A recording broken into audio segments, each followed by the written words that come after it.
নমস্কার নমস্কার নমস্কার আমি চলে এসেছি আজকে রাত্রে রান্না নিয়ে। রাত্রে যেটা ডিনার বানাবো, এই দেখো আমার হাসু দিদিদের ডিম, মানে জন্টির হাসু দিদি, আমার হাসু সোনাদের ডিম। আমি যেটা করব, জাস্ট এই ডিমগুলোকে আমি একটু ফুটো করে দেবো, যাতে এর মধ্যে নুনগুলো ঢোকে, কারণ ভেতরে নুন না ঢুকলে খেতে ভালো লাগবে না। তো ওই জন্য আমি একটুখানি ভেতরে ভেতরে এরকম করে একটু ফুটো করে দেবো। তো অলরেডি ফুটোটা করে দিলে মশলাটা ওর মধ্যে ঢুকে যাবে। এবারে যেটা করব, এর মধ্যে আমি একটু নুন দেবো, কারণ ভেতরে নুনটা ঢোকাতে হবে অল্প। তো কারণ ডিম এমনিতেই একটু নোনতা হয়, তো ওই জন্য খুব বেশি দেওয়া যাবে না। এবার একটু হলুদের গুঁড়ো দিলাম, আর এর মধ্যে একটু লঙ্কার গুঁড়ো দিলাম। এই হলুদের গুঁড়ো আর লঙ্কা গুঁড়ো কেন দিলাম না, এটা দিলে কি হয়, মানে ডিমটা আমি যখন তেলে ভেজে নেব তখন খুব সুন্দর দেখতে হয়, লাল লাল রঙ হয়, আর খেতেও ভালো লাগে। তো আর আমার এখানে আলুটা আমি ভাপিয়ে নিয়েছি, তোমরা জানো আমি সব কিছু হালকা হালকা করে ভাপিয়ে নিই, যাতে কষলেও খেতে ভালো লাগে। তো এবার আমি রান্নাটা শুরু করছি। এই যে আমি এর মধ্যে ডিমগুলো দিয়ে দিলাম, তেলটা গরম হয়ে গেছে। এই ডিমটাকে তেলের মধ্যে লাল লাল করে আমি ভেজে নিই।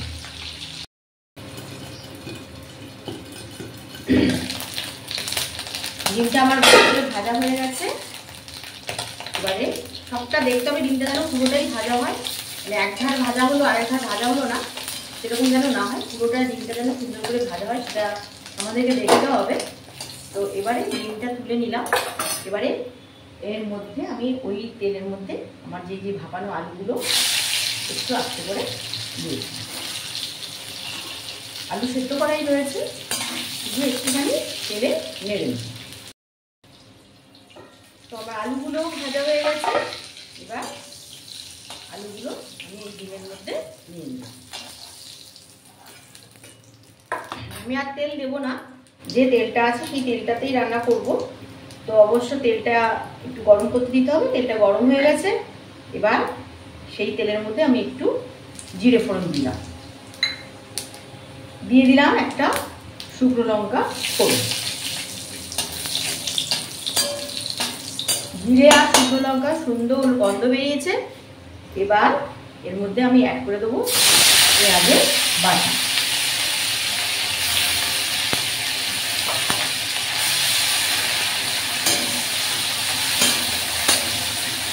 যেহেতু পেঁয়াজটা বাটা আছে, এর মধ্যে আমি তার সঙ্গে এই রসুনটাও আমি অ্যাড করে দিলাম, কারণ পেঁয়াজ আমার বাটা রয়েছে, তাড়াতাড়ি ভাজা হয়ে যাবে। তো এর মধ্যে আমি রসুনটাও দিয়ে দিলাম আর একটু নেড়ে আসছি।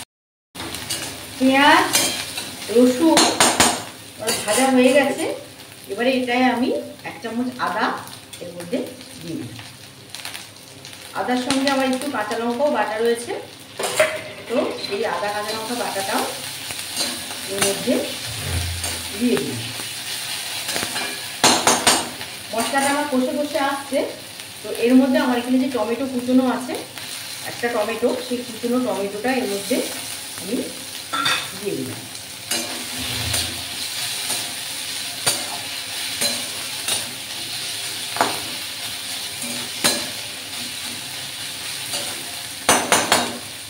টমেটোটা পেঁয়াজের সঙ্গে কষতে কষতে আমি এর মধ্যে দেবো একটু নুন। বেশি নুন দেবো না, কারণ আমার ডিমটায় নুন মাখানো আছে, তাই জন্য আমি নুনটা এখানে খুবই কমই দিলাম। এবারে এসো আমি একটা পেস্ট বানিয়ে নিচ্ছি। কি পেস্ট দেখো, এই যে বাটিটাতে আমি পরপর নিয়ে নিচ্ছি। আমি একটু হলুদ নিলাম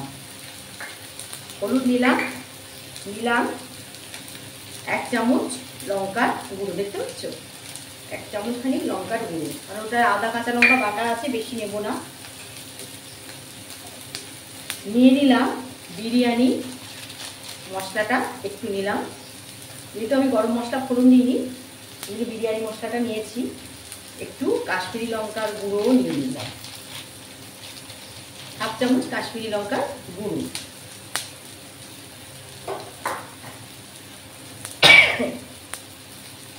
এক্সকিউজ মি। এবারে নিলাম, আচ্ছা এখানে একটু পেঁয়াজের জলটা দিয়ে দিই। আচ্ছা এবারে এর মধ্যে দিলাম জিরে আর ধনে, যেটা আমি ভেজে গুঁড়ো করে রাখি আমার সিক্রেট মশলাটা।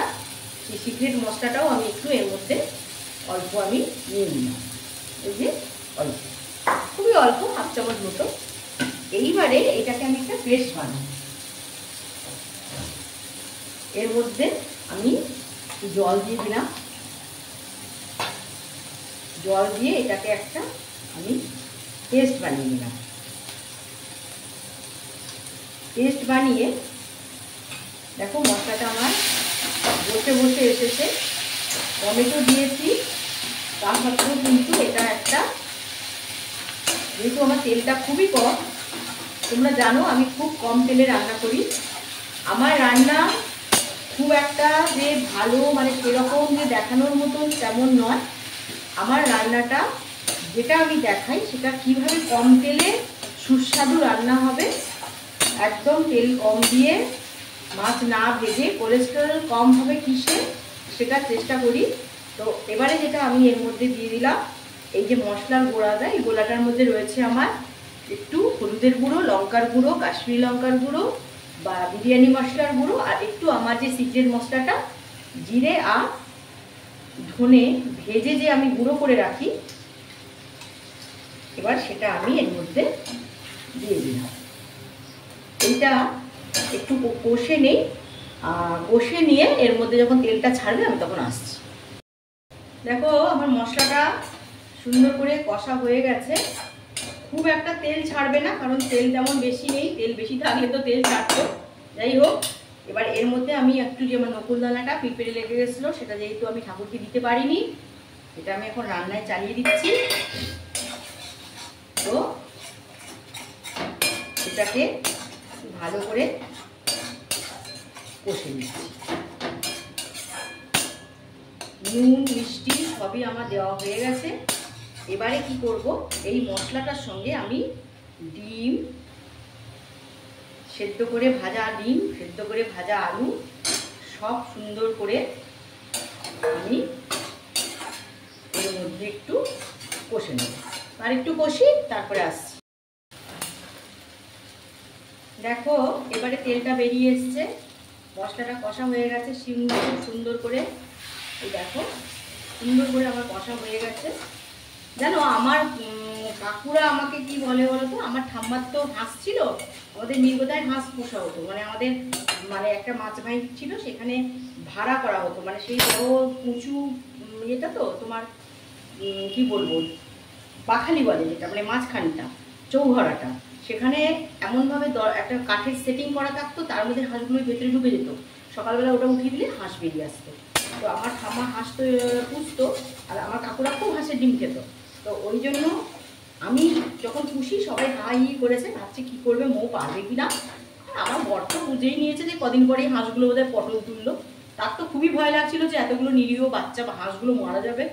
তো মোটামুটি তোমাদের ভালোবাসায়, ঠাকুরের আশীর্বাদে আমার হাঁসগুলো ডিম দিচ্ছে, এবং আমার কাকুরা, মানে আমার কাকুরা আমার নামে ঢোক ঢোক জল খায়, মানে আমি হচ্ছি তাদের মধ্যে শ্রেষ্ঠ, মানে তাদের দেখা ভালো মেয়ের মধ্যে আমি।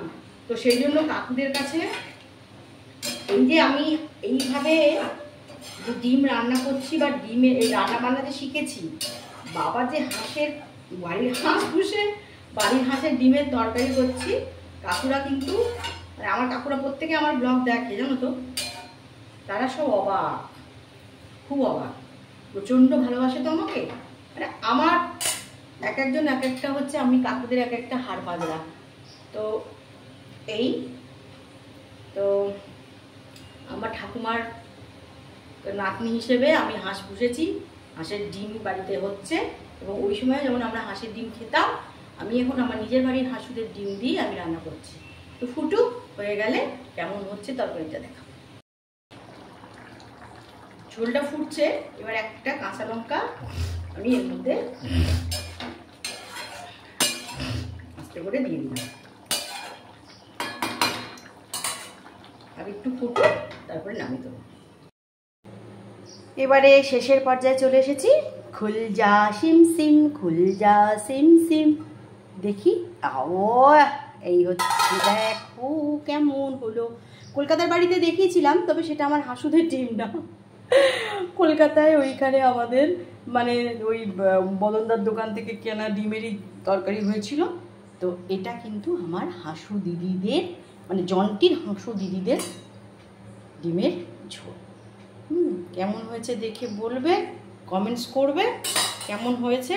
আর এই হাঁসের ডিমের ঝোল যদি খেতে চাও তো আমাদের বাড়ি চলে আসতে হবে, অবশ্যই শুক্রবার ছাড়া যে কোনো দিন, আর বৃহস্পতিবার শুক্রবার ছাড়া যে কোনো দিন চলে আসো। সোমবারটাও বাদ দিলে ভালো হয়, ঠিক আছে, বাকি সব দিন যে কোনো দিন আমি একটু আগে বলে দেবে, গরম গরম ডিমের ঝোল ভাত খেয়ে বাড়ি চলে যাবে। বাই বন্ধুরা, সবাই ভালো থেকো, সুস্থ থেকো, গুড নাইট, শুভরাত্রি। দেখো আমার হাঁসুদের লাল লাল ডিমের ঝোল বানিয়ে ফেলেছি, একটু আলু দিয়ে, জিরে আদা ধনে বাটা দিয়ে হাঁসুদের ডিমের ঝোল।